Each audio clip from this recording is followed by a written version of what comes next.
में राहत है, जूते, बैटरी, माइक्रोवेव ओवन इसके अंदर, और साथ ही साथ रक्षा क्षेत्र में बेसिक कस्टम ड्यूटी में एक छूट दी गई है। जो बेसिक कस्टम ड्यूटी होती है उसमें छूट दी गई है। जी, एक दवा विक्रेता के साथ मोनिका वहां मौजूद है कनॉट प्लेस में। मोनिका के पास चलते हैं। हाँ बिल्कुल, मेरे आसपास बहुत सारे लोग यहाँ पर मौजूद है किशोर। इन्हीं से हम पूछ लेते हैं कि इनको बजट से क्या उम्मीदें थी और क्या वाकई में बजट को ये पूरे पॉइंट्स दे रहे हैं इस बार की नहीं। बजट से क्या मिला? उम्मीदें थी आपको कि टैक्स स्लैब में कोई बदलाव नहीं मिलेगा?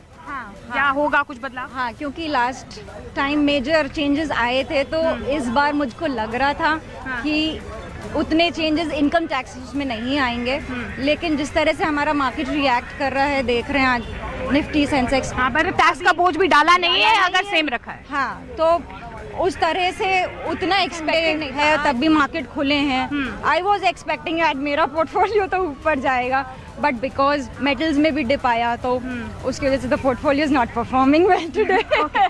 सर, आपने बजट देखा, क्या आपको लग रहा है? दवाइयाँ थोड़ी सस्ती हुई है, कैंसर की, डायबिटीज की? वो अच्छा है, कैंसर की दवाइयाँ सस्ती की हैं इन्होंने, जेंजिस पे फोकस किया है, इलेक्ट्रॉनिक्स आइटम पे भी इन्होंने काम किया है, एमएसएमई और स्टार्टअप्स के ऊपर इनको काम किया है।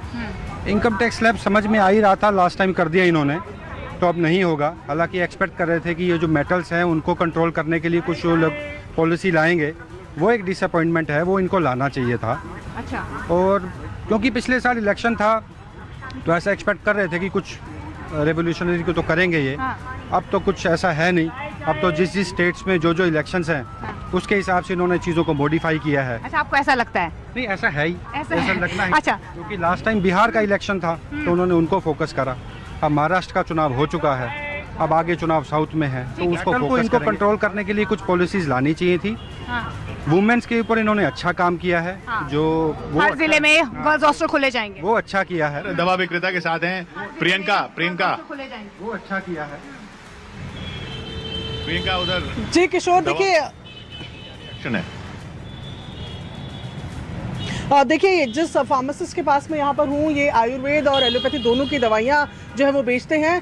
सर, बजट में अभी आयुर्वेद के 3 और संस्थान खोले जाएंगे, इसके बारे में कहा गया है। मेडिकल टूरिज्म की बात की गई है और डायबिटीज, कैंसर की दवाइयाँ सस्ती करने की बात की गई है। किस तरीके से आप अपने फील्ड में इस बजट को देखते हैं?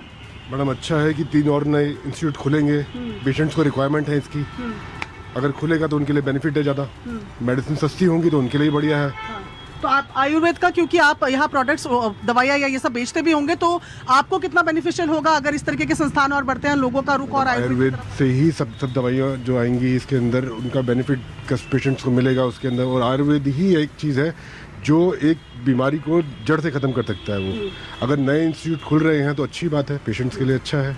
ठीक है, तो यहाँ पर देखें कि 2 इंस्टीट्यूट ऑलरेडी हैं और 3 और इंस्टीट्यूट खोलने का जो अनाउंसमेंट किशोर इस बार बजट में किया गया है, तो जाहिर तौर पर आयुर्वेद से जुड़े जो लोग हैं उनके लिए बजट में ये एक सिल्वर लाइनिंग की तरह है, जहाँ पर जाहिर तौर पर अगर आयुर्वेद के इंस्टीट्यूट्स खुलेंगे और ज़्यादा एक्सपोजर मिलेगा तो वो ये कि सबसे बड़ी बढ़त, सबसे बड़ी बढ़त की जो बात हो रही है वो डिफेंस को लेकर हो रही है।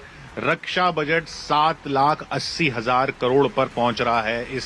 इसमें 7.8 लाख करोड़, ये अपने आप में बहुत बड़ा जंप। विवेक जी, बहुत बड़ा जंप है, और इसको इस लिहाज से भी समझा जाए कि रक्षा बजट का जो एडिशनल आउटले है वो ज्यादातर कैपिटल एक्सपेंडिचर के रूप में हो रहा है, क्योंकि कैपिटल मतलब कि वो निवेश होगा।